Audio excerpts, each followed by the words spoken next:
दोस्तों, अगर आप रेलवे, एसएससी, बीपीएससी या किसी भी एग्ज़ाम की तैयारी कर रहे हो तो ये 40 सवाल आपके लिए बहुत ज़रूरी है, क्योंकि ऐसे ही सवाल बार बार एग्ज़ाम में पूछे जाते हैं। तो वीडियो को ध्यान से देखना, एक भी सवाल मिस मत करना। नमस्कार दोस्तों, स्वागत है आपका हमारे चैनल ज्ञान गंगा ऑफिशियल पर।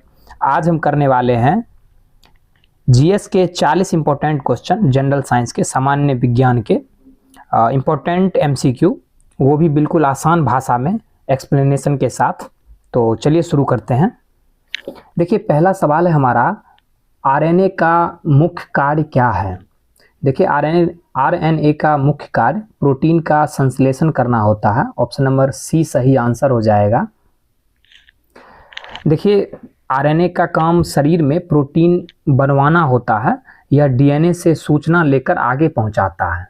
ठीक है, डीएनए से सूचना लेकर आरएनए आगे पहुंचाता है और फिर उसी से प्रोटीन बनता है। ठीक है, तो आरएनए का मुख्य कार्य प्रोटीन का संश्लेषण करना होता है, प्रोटीन बनवाना होता है। ऑप्शन नंबर सी सही आंसर हो जाएगा। आगे देखते हैं। मस्तिष्क ज्वर जिस जीव के कारण होता है वह जीव है। देखिए, मस्तिष्क ज्वर जो है वो जीवाणु के कारण होता है। ऑप्शन नंबर बी सही आंसर हो जाएगा।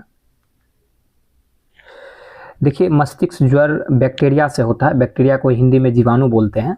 यह दिमाग में सूजन कर देता है। यह बीमारी बहुत खतरनाक होती है। तो ऑप्शन नंबर बी सही आंसर हो जाएगा। आगे देखते हैं। वन जीन वन एंजाइम का विचार किसने दिया था। देखिए, वन जीन वन एंजाइम का विचार वीडल एवं टेंटम ने दिया था। ऑप्शन नंबर सी सही आंसर हो जाएगा। देखिए, इन्होंने बताया कि वन जीन एक एंजाइम बनाता है, मतलब एक जो जीन है, वन जीन, वो एक एंजाइम बनाएगा, या वन एंजाइम आप लिख सकते हो। ठीक है, इन्होंने इस चीज़ को बताया था। और हर जीन का अपना अलग काम होता है। यह जेनेटिक्स का महत्वपूर्ण नियम है। तो वन जीन वन एंजाइम का विचार वीडल एवं टेंटम ने दिया था। ऑप्शन नंबर सी सही आंसर हो जाएगा। आगे देखते हैं।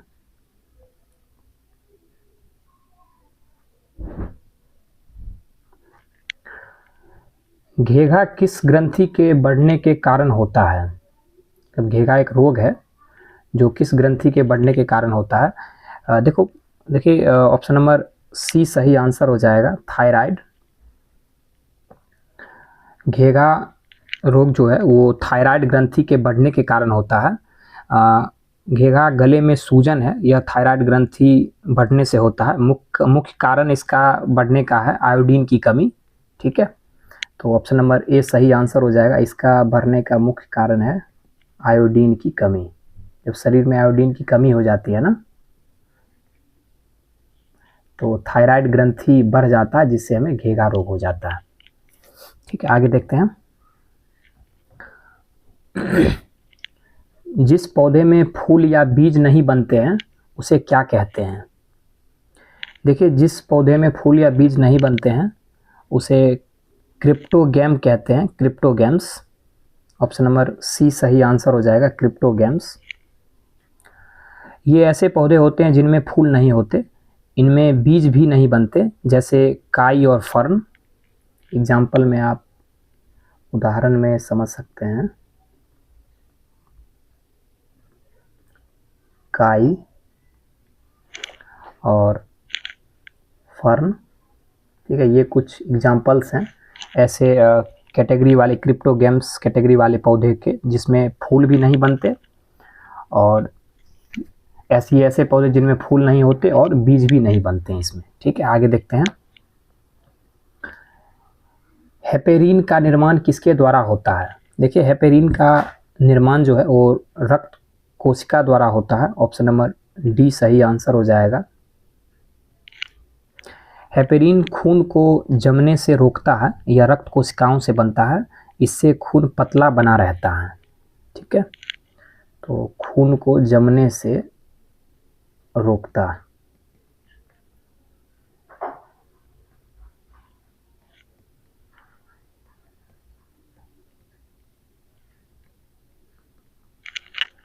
हेपेरिन का निर्माण रक्त कोशिका द्वारा होता है, ठीक है, और यह इससे खून पतला बना रहता है। हेपेरिन खून को जमने से रोकता है। आगे देखते हैं,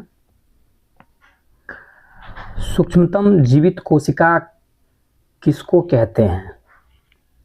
देखिए, सूक्ष्मतम जीवित कोशिका हम माइकोप्लाज्मा को कहते हैं, ठीक है। ऑप्शन नंबर बी सही आंसर हो जाएगा। देखिए, यह सबसे छोटी जीवित कोशिका है, इसमें कोशिका भित्ति नहीं होती है, यह बहुत सरल जीव है, ठीक है। इसमें कोशिका भित्ति नहीं होती है माइकोप्लाज्मा में, ठीक है, कोशिका भित्ति नहीं होती है।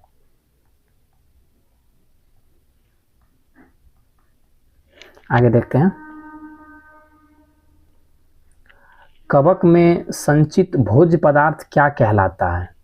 देखिए, कवक में संचित भोज्य पदार्थ को हम ग्लाइकोजन कहते हैं। ऑप्शन नंबर सी सही आंसर हो जाएगा, ग्लाइकोजन। कवक अपना भोजन ग्लाइकोजन के रूप में जमा करता है। यह जानवरों जैसा भंडारण है, पौधों में स्टार्च पाया जाता है, ठीक है। तो ऑप्शन नंबर सी सही आंसर हो जाएगा। कवक जो है वो अपना भोजन जो है वो ग्लाइकोजन के रूप में जमा करता है, ठीक है। आगे देखते हैं, सबसे महत्वपूर्ण मांसपेशी किसमें पाई जाती है? देखिए, सबसे महत्वपूर्ण मांसपेशी जबड़ों में पाई जाती है। ऑप्शन नंबर डी सही आंसर हो जाएगा। सबसे मजबूत मांसपेशी जबड़े में होती है, यह चबाने में काम आती है, बहुत ज़्यादा ताकत लगाती है ये, ठीक है, ये मांसपेशी। आगे देखते हैं, गोलाकार प्रोटीन का एक उदाहरण इनमें से क्या है?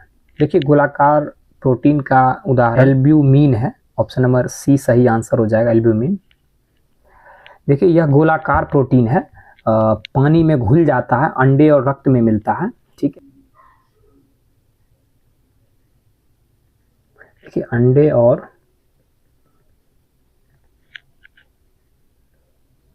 रक्त में ये प्रोटीन पाया जाता है, ठीक है। ये पानी में घुल जाता है, यह गोलाकार प्रोटीन है, एल्ब्यूमिन, ठीक है। आगे देखते हैं, डीएनए का संश्लेषण किस फेज में होता है? देखिए, डीएनए का संश्लेषण जो है ना वो इंटरफेज में होता है। ऑप्शन नंबर ए सही आंसर हो जाएगा, इंटरफेज। डीएनए इसी अवस्था में बनता है, कोशिका विभाजन से पहले इसकी नकल बनती है, मतलब डुप्लीकेट बनती है, इसे एस चरण कहते हैं, ठीक है। तो डीएनए का संश्लेषण किस फेज में होता है? इंटरफेज में होता है। ऑप्शन नंबर ए सही आंसर हो जाएगा। आगे देखते हैं, एंजाइम की सर्वाधिक संख्या किसमें पाई जाती है? देखिए, एंजाइम की सर्वाधिक संख्या जो है वो सर्वाहारी में पाई जाती है। ऑप्शन नंबर सी सही आंसर हो जाएगा, सर्वाहारी। देखिए, जो जीव सब कुछ खाते हैं उनमें ज़्यादा एंजाइम होते हैं, क्योंकि हर प्रकार का भोजन पचाना पड़ता है। जैसे एग्जाम्पल में मनुष्य, तो मनुष्य किस में आता है? मनुष्य सर्वाहारी में आता है, ठीक है। एग्जाम्पल के लिए आप मनुष्य समझ सकते हैं। आगे देखते हैं, बुढ़ापे के अध्ययन को क्या कहते हैं? देखिए, बुढ़ापे के अध्ययन को हम जेरेंटोलॉजी कहते हैं। ऑप्शन नंबर सी सही आंसर हो जाएगा, जेरेंटोलॉजी। यह बुढ़ापे का अध्ययन है, इसमें उम्र बढ़ने के बदलाव को हम पढ़ते हैं। स्वास्थ्य से जुड़ा विषय है, ठीक है, जेरेंटोलॉजी। बुढ़ापे के अध्ययन को इसमें पढ़ा जाता है, ठीक है। आगे देखते हैं, यकृत, जिसे इंग्लिश में लिवर कहते हैं, के अध्ययन को क्या कहते हैं? देखिए, यकृत के अध्ययन को हम हेपेटोलॉजी कहते हैं, हेपेटोलॉजी। ऑप्शन नंबर बी सही आंसर हो जाएगा, हेपेटोलॉजी, ठीक है। यह यकृत का अध्ययन है, लीवर की बीमारियां इसमें आती है, जैसे पीलिया, ठीक है। लीवर में की होने वाली बीमारियां इसमें आती है, जैसे हो गया आपका पीलिया, ठीक है। आगे देखते हैं, मानव शरीर में सबसे अधिक मात्रा में पाया जाने वाला प्रोटीन कौन सा है? देखिए, मानव शरीर में सबसे अधिक मात्रा में पाया जाने वाला प्रोटीन कोलेजन है, कोलेजन। ऑप्शन नंबर सी सही आंसर हो जाएगा, कोलेजन। यह शरीर में सबसे अधिक पाया जाने वाला प्रोटीन है, त्वचा और हड्डियों में होता है, शरीर को मजबूती देता है। ठीक है, यह ज़्यादातर किस में होता है? शरीर के त्वचा और हड्डियों में।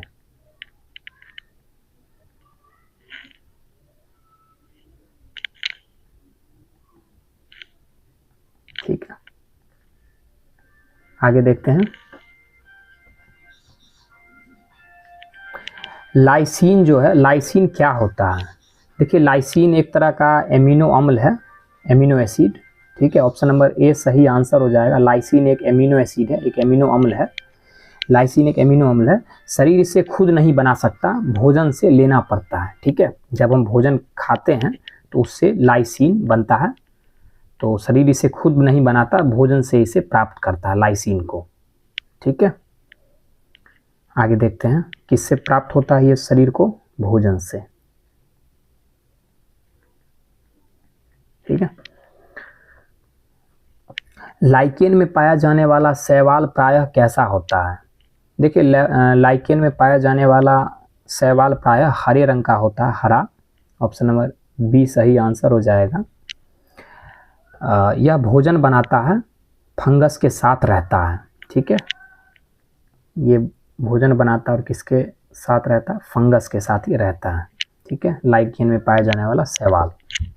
आगे देखते हैं, अधिकांश एंटीबायोटिक दवाइयाँ किससे बनती हैं? देखिए, अधिकांश एंटीबायोटिक दवाइयाँ जो है ना, वो कवक से बनती है। ऑप्शन नंबर ए सही आंसर हो जाएगा, कवक। ठीक है, देखिए, अधिकांश एंटीबायोटिक कवक से बनती है, जैसे पेनिसिलिन। एग्जाम्पल में हम ले सकते हैं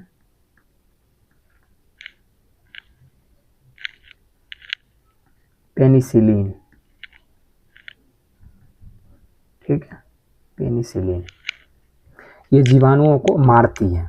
ठीक है, जो आप कह सकते हो जो हार्मफुल जीवाणु होते हैं उसको ये मारती है। आगे देखते हैं, यकृत जो है, लीवर किस रूप में भोजन को संचित रखता है? देखिए, यकृत लीवर भोजन को ग्लाइकोजन के रूप में संचित रखता है, ग्लाइकोजन। ऑप्शन नंबर बी सही आंसर हो जाएगा, ग्लाइकोजन। यकृत ग्लूकोज को ग्लाइकोजन के रूप में जमा करता है, जरूरत पड़ने पर ऊर्जा देता है, यह ऊर्जा का भंडार है। ठीक है, आगे देखते हैं, केसीन प्रोटीन का सबसे अच्छा स्रोत इनमें से कौन सा है? देखिए, केसीन जो प्रोटीन है उसका सबसे अच्छा स्रोत दूध है। ऑप्शन नंबर, एक मिनट कट। ठीक है, ऑप्शन नंबर ए सही आंसर हो जाएगा, दूध। केसीन दूध का मुख्य प्रोटीन है, यह शरीर के विकास में मदद करता है, बच्चों के लिए बहुत जरूरी है। ठीक है, आगे देखते हैं, तंत्रिका तंत्र के अध्ययन को क्या कहते हैं? देखिए, तंत्रिका तंत्र के अध्ययन को हम न्यूरोलॉजी कहते हैं। ऑप्शन नंबर सी सही आंसर हो जाएगा, न्यूरोलॉजी। यह तंत्रिका तंत्र का अध्ययन है, इसमें मस्तिष्क और नसें आती हैं, डॉक्टर को न्यूरोलॉजिस्ट कहते हैं। ठीक है, जो तंत्रिका तंत्र और इनसे संबंधित चीज़ों को देखते हैं उन्हें हम न्यूरोलॉजिस्ट कहते हैं। ठीक है, और इस अध्ययन को न्यूरोलॉजी कहा जाता है। आगे देखते हैं, कानों में कुल हड्डियों की संख्या कितनी होती है? देखिए, कानों में कुल हड्डियों की संख्या 6 होती है। ऑप्शन नंबर बी सही आंसर हो जाएगा। दोनों कानों में कुल 6 हड्डियां होती हैं, हर कान में 3-3 हड्डियां होती है। ये ध्वनि को बढ़ाती है। ठीक है, ध्वनि को सुनने में हमें मदद करती है, कहने का ये मतलब है। आगे देखते हैं, चेहरे फेस में कुल हड्डियों की संख्या कितनी होती है? देखिए, चेहरे में कुल हड्डियों की संख्या 14 होती है। ऑप्शन नंबर सी सही आंसर हो जाएगा। चेहरे में 14 हड्डियां होती है, ये चेहरे का आकार बनाती है, नाक और जबड़ा भी इसमें शामिल है। ठीक है, आगे देखते हैं, सिल्क किससे प्राप्त की जाती है? देखिए, सिल्क जो है वो कोकून से प्राप्त की जाती है, एक तरह का जीव है। ठीक है, ऑप्शन नंबर ए सही आंसर हो जाएगा, कोकून। रेशम कोकून से मिलता है, यह रेशम के कीड़े बनाते हैं, इसे उबाल कर धागा निकाला जाता है। ठीक है, तो ऑप्शन नंबर ए सही आंसर हो जाएगा, कोकून से। जंतु जगत का सबसे बड़ा वर्ग इनमें से कौन सा है? देखिए, जंतु जगत का सबसे बड़ा वर्ग आर्थ्रोपोडा है। ऑर्थोपोडा, ऑप्शन नंबर बी सही आंसर हो जाएगा। यह सबसे बड़ा जंतु वर्ग है, इसमें कीड़े मकोड़े आते हैं, संख्या बहुत अधिक होती है। ठीक है, इसमें कौन कौन आते हैं? कीड़े मकोड़े जैसी कैटेगरी इस वर्ग में आते हैं। ठीक है, आगे देखते हैं। पौधे का प्रजनन अंग किसको कहते हैं? देखिए, पौधे का प्रजनन अंग हम फूल को कहते हैं। ऑप्शन नंबर सी सही आंसर हो जाएगा। फूल पौधों का प्रजनन अंग है, यहीं से बीज बनता है, फल भी यहीं से बनता है। ठीक है, आगे देखते हैं। किस रोग में रक्त का थक्का नहीं बनता है? देखिए, सही आंसर हो जाएगा हीमोफीलिया। हीमोफीलिया जो है, ऑप्शन नंबर बी सही आंसर हो जाएगा। हीमोफीलिया जो रोग है उसमें रक्त का थक्का नहीं बनता है, इसमें खून नहीं जमता है, छोटा घाव भी खतरनाक हो जाता है। इस मतलब आप कह सकते हो इस अवस्था में यह एक आनुवांशिक रोग है। ठीक है, आगे देखते हैं।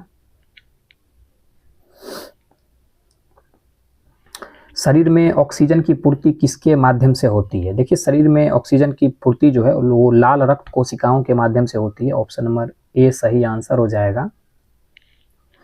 लाल रक्त कोशिकाएं ऑक्सीजन पहुंचाती है। ठीक है, इसमें हीमोग्लोबिन होता है, यह पूरे शरीर में ऑक्सीजन ले जाती है। ठीक है, आगे देखते हैं। प्रजनन संबंधी सूचना किसमें एकत्र रहती है? देखिए, प्रजनन संबंधी सूचना जो है वो डीएनए में एकत्र रहती है, डीएनए में आप कह सकते हो स्टोर रहती है। ऑप्शन नंबर ए सही आंसर हो जाएगा। डीएनए में सारी जानकारी होती है, यह माता पिता से मिलती है, यही शरीर का नक्शा है, एक तरह से आप कह सकते हो। ठीक है, आगे देखते हैं। थार मरुस्थल में किस प्रकार की वनस्पति उगती है? देखिए, थार मरुस्थल जो है उसमें जीरोफाइट्स कैटेगरी की जीरोफाइट्स प्रकार की वनस्पति उगती है। ठीक है, ऑप्शन नंबर बी सही आंसर हो जाएगा। जीरोफाइट्स ये रेगिस्तान के पौधे हैं, कम पानी में जीवित रहते हैं, जैसे कैक्टस। ठीक है, जैसे मैं एग्जांपल में आप ले लो कैक्टस, इस तरह के पौधे को कम पानी में भी ये इस तरह के पौधे जीवित रहते हैं। ठीक है, ये बेसिकली रेगिस्तान के पौधे हैं, आप ऐसे समझ सकते हो। आगे देखते हैं। दूषित जल कंटामिनेटेड वाटर पीने से कौन सा रोग हो सकता है? देखिए, कंटामिनेटेड वाटर पीने से हैजा रोग हो सकता है। ऑप्शन नंबर ए सही आंसर हो जाएगा, हैजा। गंदा पानी पीने से हैजा होता है, यह जीवाणु से फैलता है, दस्त और कमजोरी इससे होती है, मतलब ये हैजा रोग हो जाने से। ठीक है, ये गंदा पानी पीने से होता है।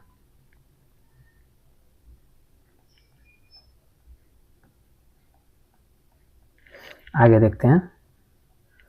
रोहा ट्रैकोमा जिसे कहते हैं इंग्लिश में, किस अंग की बीमारी है? देखो, ट्रैकोमा जो है ना वो आंख से संबंधित बीमारी है। ऑप्शन नंबर सी सही आंसर हो जाएगा। ट्रैकोमा आंख की बीमारी है, यह संक्रमण से होता है, दृष्टि खराब कर सकता है। ठीक है, ये जो रोग होता है तो आप निकट दृष्टि दोष या दूर दृष्टि दोष जो देखते हो, आंख में कम दिखना आंख से, इस तरह का चीज़ें ट्रैकोमा होने से दिखता है। ठीक है, आगे देखते हैं। हार्ट अटैक का कारण इनमें से क्या है? देखिए, हार्ट अटैक का कारण इनमें से कोलेस्ट्रॉल है। ऑप्शन नंबर बी सही आंसर हो जाएगा।